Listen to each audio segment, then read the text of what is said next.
Now, it feels like I just saw you guys, right? I mean, I had, what, a couple of videos already today? Well, how about a third one? And I know it's a lot of videos. I don't normally do this, but Apple threw this one out of left field, or actually we knew it was coming. This is the M5 MacBook Pro, and this is the base model. The M4 Max and the M4 Pro are not being upgraded, at least not yet, to the M4 Pro or the M5 Pro or the M5 Max. So we're going to just have the M5 14-inch base MacBook Pro. So that, what does that mean? It means that you're going to get an upgraded chip. Now, we'll talk about the upgrades in just a moment in terms of what you're getting, but you are also not getting those higher end chips. We'll probably see that sometime next year, I would imagine. Now, you're also getting an iPad Pro with this M5, and maybe we'll do a separate video on that, since I did my iPad Pro video a couple of weeks ago, and it was very popular. Got over 30,000 views already and climbing. So maybe we'll do that as a separate video. But let's concentrate on the laptop, on the M5 MacBook Pro. And what they're claiming here is 6 times faster performance than the M1. So they're not saying it's 6 times faster than the M4, because it's not. How do we know that? Because the performance numbers of the M5 have pretty much been leaked already by Russian YouTube channels, and they already did the testing, the single core, the multi-core, and we know already there's about a 10% increase in single core, and then multi-core is where you're going to see a nice big jump, or maybe it's vice versa. Whatever it is, we already know the numbers, and it's going to be, according to Apple, 6 times faster than the M1. Now, here's the other thing. You still get a few things that I was hoping would be upgraded, at least on the base model, right? So we don't get Thunderbolt 5 like you do on the M4 Pro or the M4 Max, right? So you only get Thunderbolt 4 only. It's pretty good. So no upgrade there. Wi-Fi 6E, again, no Wi-Fi 7, so no upgrade there. The display is going to be the same. It's the mini LED. It's going to be very bright. We already know that. And it is going to have the 120 hertz. So that is the same. Physically, it's going to be the same in the 2 colors. There's no new colors here. It's space black and, of course, the silver. I have the space black here in this one. This is the M4 base model with the MacBook Pro. And of course, does really well with video editing and stuff like that. So I did order one, the M5, the base model, but I did get it with 32 gigabytes of memory, unified memory. I got it with 1 terabyte of storage. And that's about it, right? So you got the M5 with that, and that's about as high as you can go. I fully maxed it out on this one, with the exception of the storage. You can go higher, but I use the T9 Samsung external drives for my YouTube videos, so I didn't really need that much internal storage, and honestly, I didn't want to pay the Apple tax. All right, let's see what I ordered here. So I went with the 14-inch. Okay, that starts at $15.99, and this one is going to be the M5 chip. So let's go over here to this one. Of course, it has a starting price of $15.99, 512 gigabytes of storage, 16 gigabytes of unified memory, 10-core CPU, 10-core GPU throughout the line, and then you can go up to 24 as one of the first 3 here in terms of the M5. But then if you go here, and we can take a look at it up close, let's select this, right? So this is what I did when I purchased it today, and I'll have it next week and during the release. I actually upgraded to the nano texture display, so that brings it to $21.49. I went to the 32 gigabytes of memory. I kept it at 1 terabyte of storage with the version that I got. I didn't go with the 2 terabytes or the 4 terabytes. Again, not upgradable storage. And I used the external T9 drives from Samsung.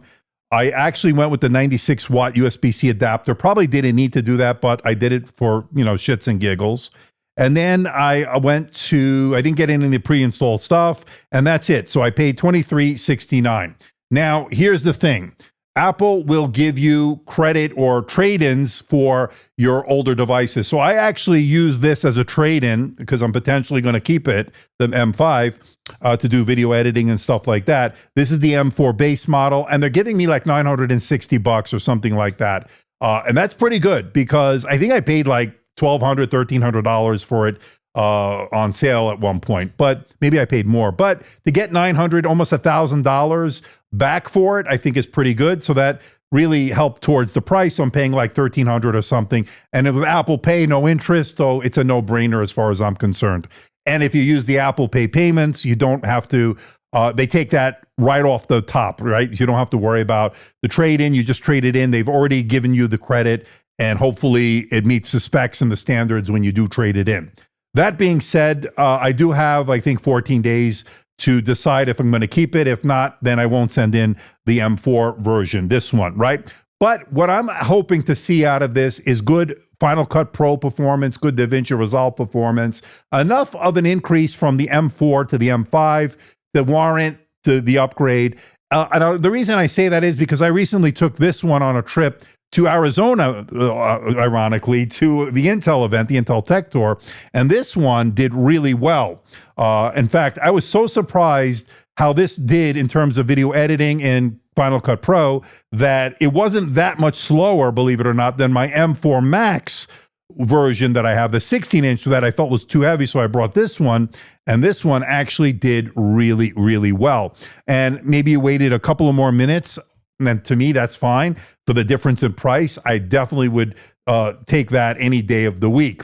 So this worked out well. So I'm hoping now I can get away with doing an M5 and not having to go to the M5 Pro or the M5 Max and spend those really exorbitant amount of money that those are going to cost. So maybe we can actually get away with it because of the performance increases. Now they're claiming the same battery life, gen over gen. So really good battery life. I get some excellent battery life out of this. So if it's equal or the same, obviously, I'm going to be happy. If you can do even better, that's even better. So that's going to be great. Now, the thermals on this has been great. I think I heard the fans maybe once or twice go on this unit. Maybe over the past years, again, once or twice I heard the fans. Other than that, it's been pretty much silent. Even when I'm rendering video 4K, 30 frames per second in Final Cut Pro, that has a lot of effects and, of course, transitions and stuff, and that certainly takes up processing power. So this is going to have a new media engine. Hopefully, it'll be a little bit better. It'll be better in terms of video editing. Hopefully, we'll see the M5 improve a little bit over the M4. And again, like I said, the kind of things I wish I would have seen was the Thunderbolt 5. We don't get that on here. We don't get Wi-Fi 7. And I'm still waiting for 5G. I mean, come on, Apple. Where's 5G? Why can't we have it? We have it on some of the Windows laptops we've been looking at, the Surface laptop for business with 5G that I'm going to be having a separate video coming up on a day in the life type thing. And then, of course, I saw it on a few HP Elite books that we got in. I saw it on some of the higher end workstations that I've been working on. So really, it's time Apple offers 5G. And the other thing I want to see is a touchscreen display. And I want to see a move to tandem OLED. I know the mini LED, they're stuck with this right now. Rumors have it they're going to move to an OLED display at some point. I want to see touchscreen. I want to see OLED, tandem OLED specifically. So we'll see. But let me know what you think in the comment section below. Did I pay too much money? Was it worth it? Is it a big ripoff? Does anybody even care? Let me know in the comment section below. So please hit the like button, please subscribe, please share this video. Don't forget to leave a comment in that comment section below. Let me know how I'm doing, and if there's something out there you want me to review, let me know and I'll try to make that happen.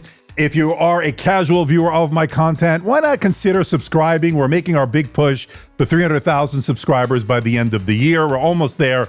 We're already at almost 282,000, so I can't thank you enough from the bottom of my heart. You're going to buy something like the MacBook Pro, check out the links in the description below. Of course, there are affiliate links. I do get a small commission. Supposedly, we'll see, because Apple's kind of funny that way. But we'll see. And if you do go through that, I do appreciate it, because it does help support the channel, helps keep the lights on here in the studio. So until next time, this is Andrew, and I'll see you in the next video.